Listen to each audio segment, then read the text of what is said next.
hands make paintings through what I see and what you can't see, which is what happens inside me. I'm going to give you're going to see my process as it appears physically through my hands.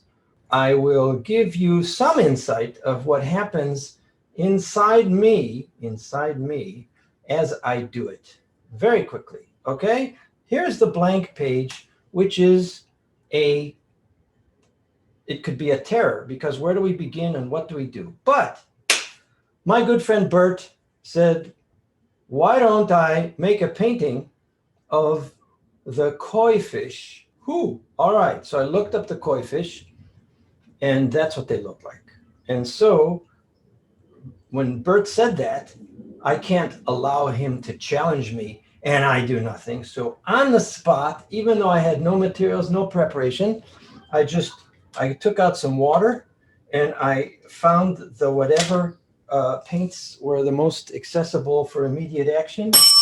And I found some brushes, but none of them were the right brushes. In my past, in my youth, I would paint in Chinese style, and I know what brush and I know what ink, and but not having done that for 40 years, I didn't have everything. So I chose the closest thing, because time, I have to get back to Bert as quickly as possible, making sure that seconds don't go by before I throw at him the answer to his challenge. And so it just so happens that I ordered this, which is rice paper from China. Unfortunately, it's nothing special, so I didn't use this. But I did take a piece of it just to be authentic. And all it is on the spot, I dip this in, I make something that seems to be red, and I just make as I'm talking to him, I just dab around and I make something that answers his request or his challenge, and it's done very quickly, just to show him that we don't play around, right? So it's the energy that has to come across. See, now I could do another 5 of these. I could begin to labor over it, but the point is that at the moment, in a matter of maybe 2 minutes, I could present him with this, and he said, "Wow!" And then I reread the story, which is about how these fish became a fire-breathing dragon. And so my question was, what am I going to do with this nice form, and how am I going to add a dragon? I found an example of a dragon that I thought that appealed to me. And so I just took any old piece of paper, and I began making the motion. It's the motion that's important here, the stroke. We're not making a photograph, we're making energy. And so I thought, okay, if I make this size, this format, the fish will be the energy on this side, and the dragon will be the energy on that side. There will be symmetry. This was my sketch. That's what was in my mind when I took the next step, which is, all right, the size that I have on my wall is 7 feet by 5 feet, 7 feet by 5 feet. Okay, I've made the little sketch so it'll fit there. But now, between taking this idea and then actually making it real, there are, I mean, it's nice that I can go like this with my wrist, but what happens when I have to do it big? So, and by the way, you see how everything that some people would call defects actually adds to the aliveness of what happens here is that every action and what happens is, as it dries, you get to see how the little puddles make something, and how the the little dots that go out, everything contributes to aliveness. And I learn as I do it what what actions create what effect. I don't know what I'm doing. I mean, I don't know ahead of time exactly. It's not like I'm following a checklist and I know exactly a pattern that repeats itself and that's predictable. It's all unpredictable, except that I'm discovering as I do it and making use of what could be called accidents, but really it's just the behavior of a brush in water with color, and how on this particular paper, and then it creates things which our minds make use of. Can you see how what's happening to the red? Well, you know what? There are limitations together with their opportunities. So, okay, now I'm hot. I grab any brush, I grab any paper, just any old paper. Don't get in my way now. I'm just learning how this thing, this brush, each brush has its own. I know I'm gonna be using a bigger brush, so I've got to get used to what it does. You know, just take any old page. Just, you know, I'm hot. Don't get in my way. I'm not trying to think now. I'm just learning what the brush does and how to make it work. You know, it's not. I'm not painting anything. I'm just playing with the brush and doing this for a few minutes. I don't know. It'll take. I don't know how long is it going to take until I get hot. I'm hot and I'm going to stay hot. And now I'll show you all sorts of experiments that I did for the next 2 minutes, how it looks when it's dry. Learning what happens if I take a brush, because now the brush has to be wider. So this is not the right brush, this is a flat brush, and I didn't have a big round brush. So I'm constantly taking the paint and seeing the behavior, learning the behavior. This whole process of learning the behavior takes 5 minutes. It's not something to be labored. And then when I use that brush, then I thought I'm going to have to have an even bigger brush. So I took an even bigger brush, and I began learning just with any old paper, just what happens when I did it, and how does it behave in the everything adds to the aliveness. So I just keep doing this. I'm learning as I do this until it's warm up. And I'm doing it. So and then I'm trying to see how I make fire with my strokes, and I'm imagining a little bit of what I'm doing. But I never really feel like it's totally in control. This whole thing is new. I use different amounts of water, and as I'm doing this, I have this in my head. Now, when I go to the big sheet from even this size, it is just a totally different game. So step one is I roll out a paper on the floor. That's where I get to paint.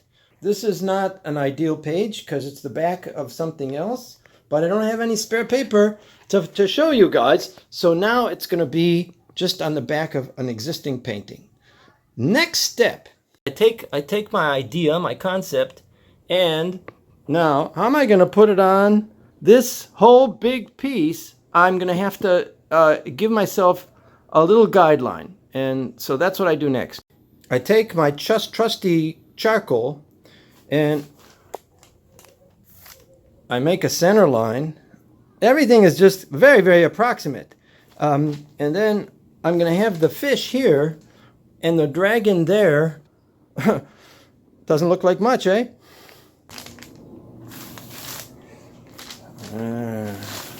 Okay. Ooh, look at that. See, everything that happens, I just spilled there. Now, this particular painting. If I would do this one, I would also make use of everything that just happened. So this is the underlying stroke. It's not how I planned it. I mean, I wanted it to be baser, wider, thicker and everything, but that's what came out. This is what came out. And then over that, I'm going to do layers with smaller brushes and different colors. And then you'll see it gets, this kind of richness.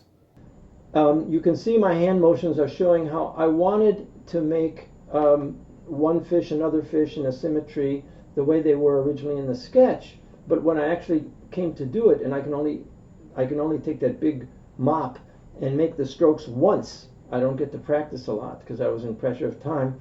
It turned out that one fish actually was on top of the other fish. So that was something I had to create. And then when I made the dragon, it's a nice oh, look at that! Just when I'm talking, the paper comes down, and that's just to demonstrate. Now I didn't plan it, but that's the way it goes. So as I was explaining about the dragon has this flow to it, but it also has to have details, and so I'm constantly um, entering the flow of the dragon and just adding whatever details that actually make it more and more specifically dragon. But so here's a mistake that happened, and because the fish came out one on top of the other and it didn't look entirely like a fish, so I had to take white paint to cover up the parts that and cut away and make it look like a real fish. And then what I had is this white in a single place, and it obviously looks like a correction. And so I added white all over to make it more organic, and that really added dynamism and life to the picture. And then also I added blue with the white, and that created water. I hadn't intended to do this, I didn't plan it, but once I had to solve that problem, it came out and it actually added a lot to the picture. Now you can see how when the paint is in little puddles, it dries, and when it scratches over the paper, it makes a different texture. And all these things I employ, they happen by themselves, and then I say, I'll use it, I'll expand on it.